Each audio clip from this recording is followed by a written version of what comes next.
Hello everyone, today I'm fixing a bed frame. I'm replacing these metal clips, which are quite bent, with bed bolts and dowels. My goal was to knock this project off quickly, so I set the GoPro up in the corner of the room and I set it to take a photo every 5 seconds while I got on with the job. I first took apart the bed frame and hauled it down to my basement shop. The old hardware were these interlocking metal clips, which is great for being knocked down, but over time they just bent, leaving a bed frame that was loose and squeaky. Now I've had great success with bed bolts. They're easy to adjust, they make for a very solid and tight joint, and I also wanted to add some 3/8" dowels, mostly to help align the joint. The trick was how to drill all these holes accurately. I couldn't really use a drill press on a 6-foot long side rail. So I first ripped a piece of wood to be the same thickness as the bed rail. I then drilled 2 3/8" holes, one at each end, with the drill press, and one 7/16 hole in the center for the bed bolt.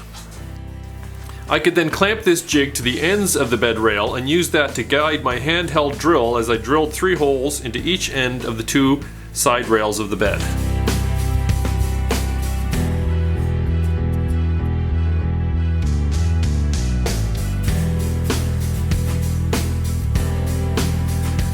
After drilling those holes, I also used a 1-inch Forstner bit to drill into the side of the rails.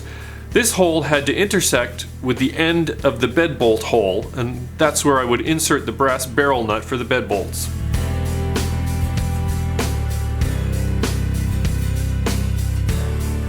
The next step was to drill matching holes into the headboard and footboard. I had used painter's tape to mark the location of the side rails, and I used that to line up the jig before drilling the 3 holes into this part of the bed frame. One challenge I had was that the chunky legs on this bed frame were 5 inches thick, and I didn't have any super long drill bits. After drilling through the jig, I would remove the jig and continue drilling the hole as deep as I could go. That still wasn't enough to get all the way through the leg.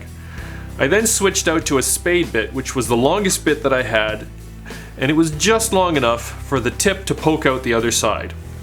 I could then flip over the bed frame, locate that hole, and drill the countersink from the other side. The other challenge is that these bed bolts are 5 inches long, and I already mentioned that the bed legs were 5 inches thick. So I had to use a Forstner bit to drill a 2-inch deep countersink into the back side of the legs.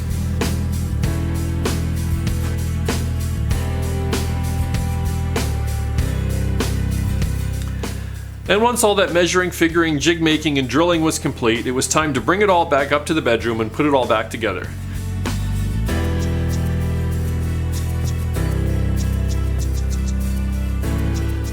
The dowels helped with aligning and supporting things while the bed bolts are fitted, but the bed bolts are what really lock it together tight and solid.